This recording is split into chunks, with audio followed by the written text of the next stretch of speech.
Good morning, theory class. This is our second lesson for e-learning. Last week we reviewed chord progressions as it pertains to harmonics. I'm going to post some pages for you to work on. Some of them are quiz pages. Some of them are just pages for you to practice. As far as making sure that you don't forget about seven chords and Roman numerals and all those kinds of things. Okay, so what we're going to do is move on into the next level as we're trying to. I am skipping some things here and there, but I'm trying to go ahead and give you the opportunity to do some more composing, some more arranging, and some things like that that you can do from your remote areas. So today what we're going to do is we're going to talk a little bit about composing your own melody, and then we're going to talk about harmonizing it with the use of non-chord tones. Okay, so I am posting to the Google Classroom along with this video a sheet from a book that talks about composing a melody. Okay, very obvious. So what this page talks about, which I will not read for you, okay, you can read for yourself, but more or less what this page talks about is it shows a progression like we talked about last week. Okay, so here I got a major 1, a minor 6, a minor 2, a 5 7, and a major 1. Okay, so very typical progression as far as that goes. Now, if you're not sure what I'm talking about with progressions, you need to go back. You need to go back one video, all right, and take a look at as we were talking about these common chord progressions. Okay, I'll put this sheet up as well, but this is one that you should have. All right, we did this before we got out. So what this does is the way this is listed, and you'll be able to see this page on your own, is it has written out each chord in octaves. Okay, so they're written kind of small. So here we're in C major. So C, E, G, C, E, G. So these are all the notes that you can pull from in order to compose your melody. So in this measure, in your 4 beats, you can compose using these notes. Okay, moving on into the minor 6, it does the same thing. So a minor 6 in C is going to be an A minor chord. So you can see there, it more or less put the notes that would be involved in that range. Okay, obviously there's an A below this middle C, there's a C above that A, and so forth. But we're trying to keep it kind of in this middle area. Okay. Minor 2 in C major would be a D minor chord. Okay, so again, you've got those notes written out. And here you've got your 5 7. So one of the things that we kind of skipped that we would have spent a little bit more time with was talking about dominant 7th chords. So to make it as simple as possible, a major 5 in any key can become a dominant 7th. Okay, so if y'all, when you're thinking about when we left and we were looking at the diatonic chords in major and minor, the only chord that happened diatonically and was a major minor 7 was the 5. That's the only chord where the 7th happened diatonically, where it had a major triad with a minor 7. This is where we get dominant 7 chords. Okay, so it is a 5 7. It is a major 5 with the minor 7th on top. Okay, so more or less, if and I'm being very simplistic right now, as those of you, if you go on in theory and as you go into theory in college, I'm this is not black and white. I'm just trying to kind of touch on some things to give y'all a little bit more information so you can do some more creating, okay?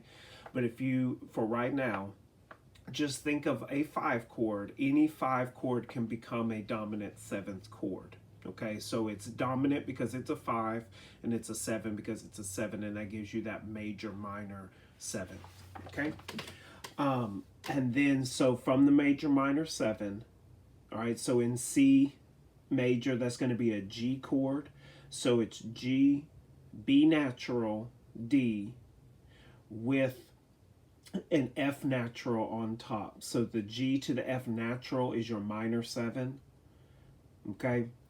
And then ends with a major 1, okay? So, and again, I'm not reading all of this, but this is your outline. This is your skeleton, okay? For those of you who are in theory and in jazz band, this is the same kind of stuff that we do when it comes to improvising. Literally, improvising is composing. Okay, the difference is with composing, you can take your time and kind of work things out. Improvising, you have to do it kind of on the spot. Okay, so from these chords, you can create your melody. Now, here's the good news. You can take these same chord symbols and put them in any key. Okay, so if you take, for instance, in this one, a 1 6 2 5 7 1, this chord progression, and put it in A major, put it in B major, put it in G major, whatever you want it to be, then you can compose a melody in that key. Okay, so as it starts coming through, and this is the second thing I kind of wanted to get to, because some of you have been asking, and one of you is even on this quiz, and you've been asking about some of these things, which are non-chord tones. Sorry, there was a hair on the iPad. As far as non-chord tones go, non-chord tones are literally sounds that are not a part of the given chord. Okay, so you can see this down here on your sheet where it's got the same progression, okay, still in C major. And what it's done is it has circled notes that are not a part of these chords. So you can see it's got it laid out for you. So C, E, G, so I got G, E, F, G. So an F is not a part of this chord. That makes this a non-chord tone. A and B, also not part of the chord. Okay, now that does not make these wrong notes. It makes them non-chord tones, and there are lots of different types of non-chord tones that can help you progress your melody. More or less what we're looking for in non-chord tones is you're trying to get to tones of the chord, and you're trying to use non-chord tones to get you there. Okay, they are more or less just a vehicle to get you where you need to go. Okay, so let me show you a page out of this book that kind of go through some of these non-chord tones. Okay, so this is a whole list of non-chord tones. All right, so what you have here are non-chord tones, how they are approached, and how they are left. Okay, so the couple that we are going to see right now a little bit more than the rest are the passing tone, the neighboring tone, suspension, and retardation. Okay, now obviously there are these as well, and what I would suggest for a lot of you is you could take a screenshot of this as you're trying to figure these things out. Okay, so a passing tone is a step and a step in the same direction.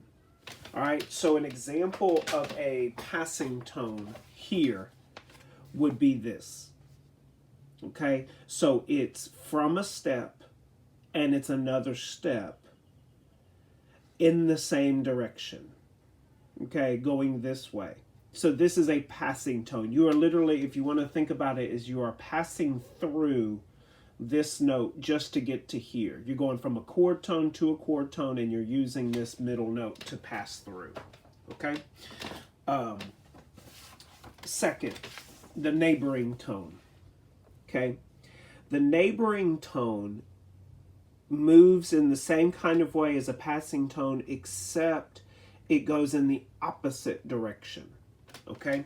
So, a neighboring tone, if you think about it, a passing tone is a chord tone, non-chord tone to a chord tone in one direction. And it can be up or down.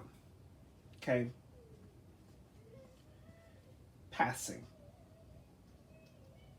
All right, so we're able to move from a chord tone to a non-chord tone in the same direction. So as you're writing your melodies, what you can do is you can use this and go, okay, well, I'm on blank and I'm trying to get to blank. So how do I get there?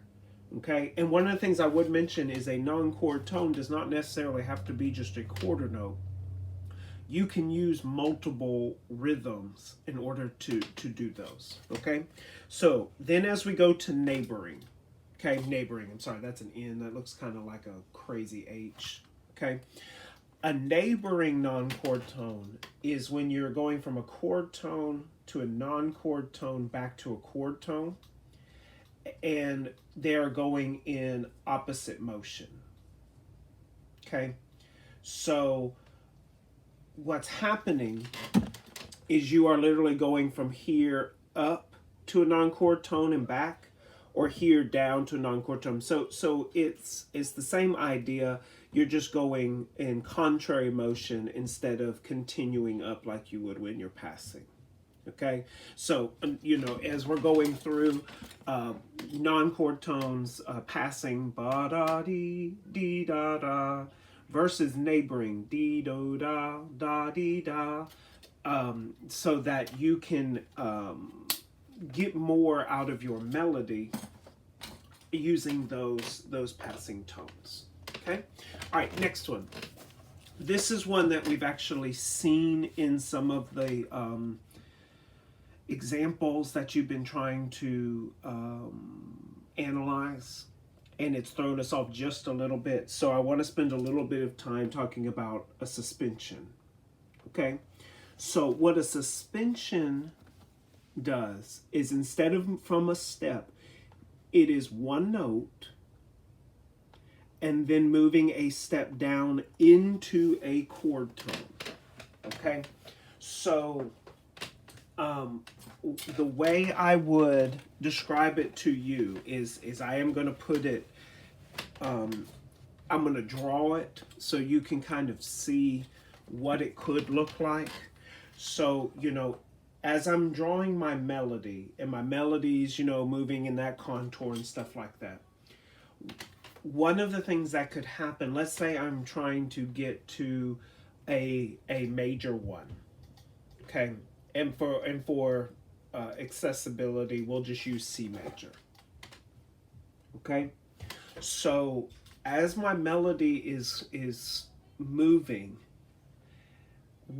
let's say my melody is coming along, and all of a sudden I want to get to my major one, but my melody is landing on an F.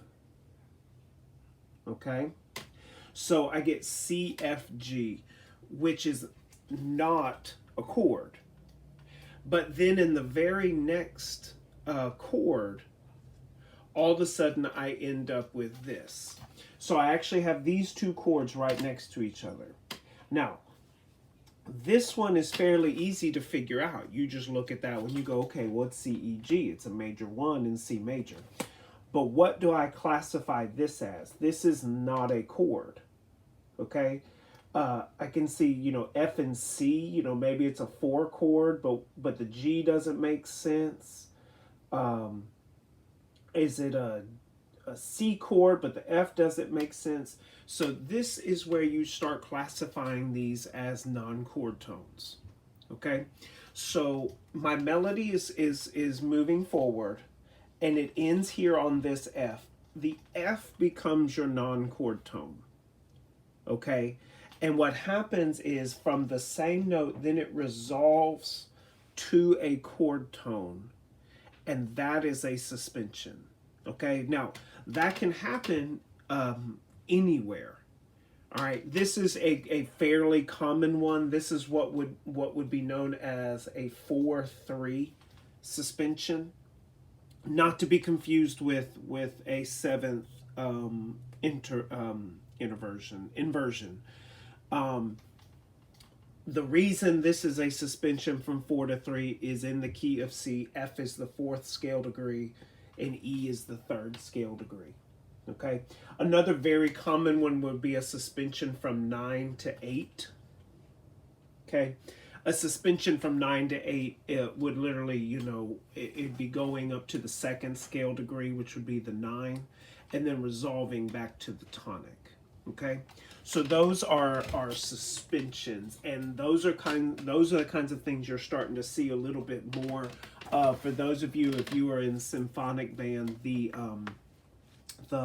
Brian Balmage's The Infinite Hope piece, literally every note through that middle section was a suspension into the next note. It gives you that tension and resolution that you're looking for without having to change keys, without having to do weird things. You can use those non-chord tones. Okay? All right, so the last one that I would like to look at is the retardation. Okay? So this is more or less the opposite version of a suspension. A retardation is when you are on that same chord and then it lifts instead of coming back down. Now, those are not as common as suspensions. So I'm not going to spend as much time on those as I did for suspension. So here's the way I would look at it. Passing, neighboring, suspensions, and retardation. So we have these 4 kinds of non-chord tones. If you will think of them this way, okay, passing, chord, non-chord, or chord, non-chord, okay, by steps. Neighboring,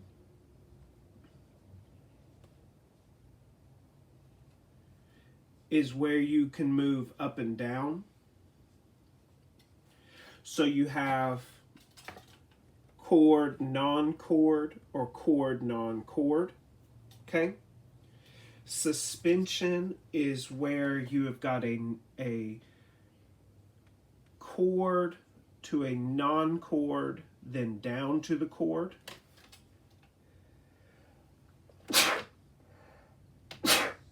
Excuse me.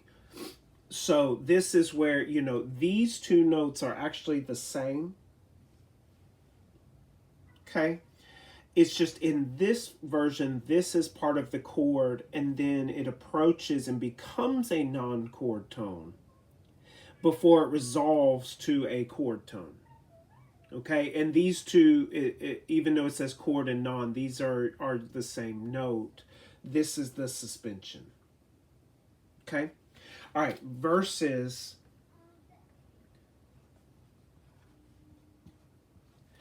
the retardation, which is the other direction.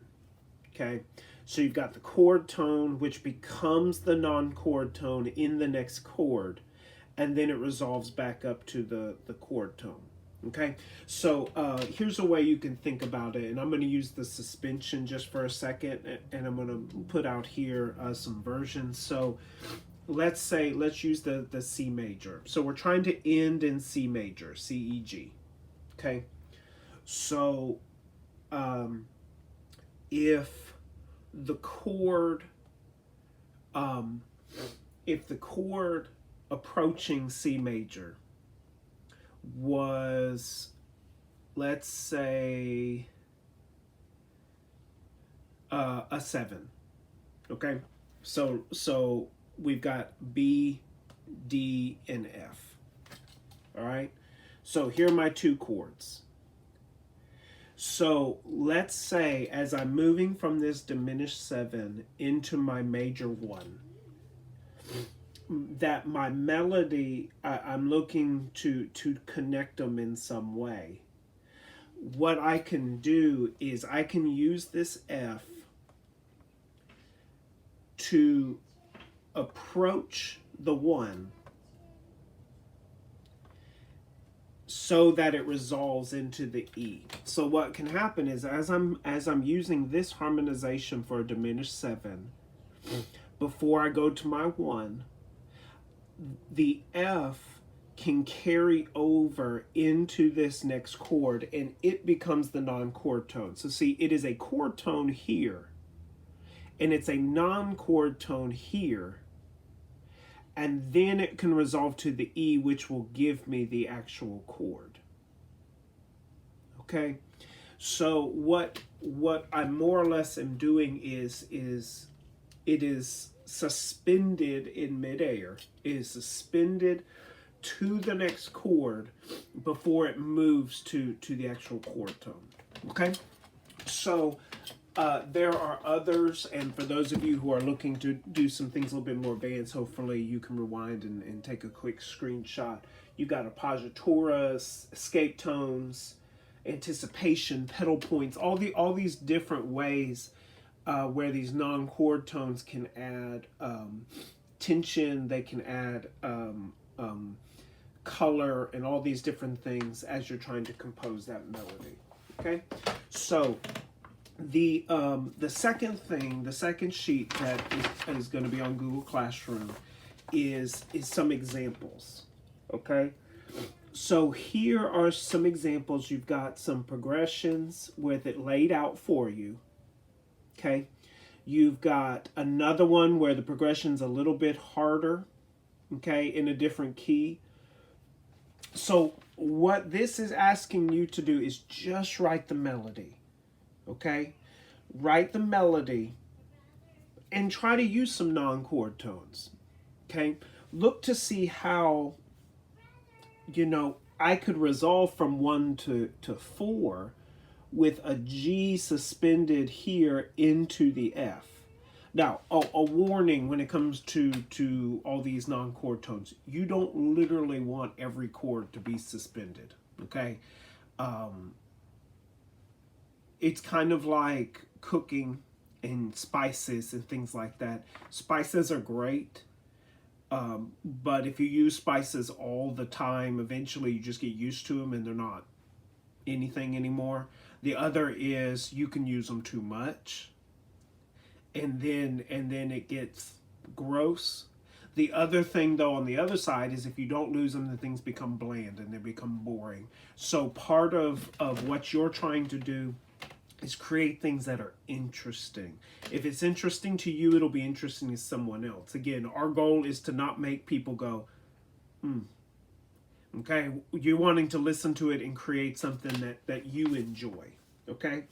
All right, so as you're coming down this page, this third one gives you kind of a guided chance to do some different things, okay? So you got just a blank staff here, and it's asking you to kind of go through these different things as you're trying to create. Okay, same with 4 and 5. So what I'm really hoping for you as you get down closer to this part of the page is a chance to create on your own with almost like I'm trying to be there to guide you and trying to keep you. Yes, I am trying to keep you inside a little bit of a box. Okay.